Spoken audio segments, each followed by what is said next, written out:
গত বছরের নভেম্বর মাসে প্রথম ধস দেখা দেয় নাওডোবার 0 পয়েন্ট এলাকায়। চলতি বছরের 8 জুন সকালে পদ্মা সেতুর প্রকল্পের রক্ষাবাঁধের প্রায় 200 মিটার অংশ নদীতে ধসে পড়ে।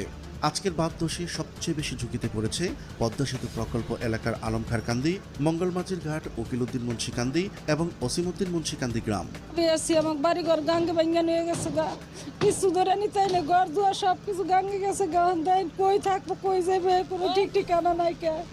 আমার ভাই দেশে নাই, এই মাইসে অপর মাইসে নিয়ে নিয়ে এখানে থুইতেছে। এসব গ্রামের অন্তত 600 পরিবার নদী ভাঙ্গনের হুমকিতে রয়েছেন। স্থানীয়রা জানিয়েছেন, আজকের ভাঙ্গনে পদ্মায় বিলীন হয়েছে 10টি বাড়ি এবং 13টি ব্যবসা প্রতিষ্ঠান।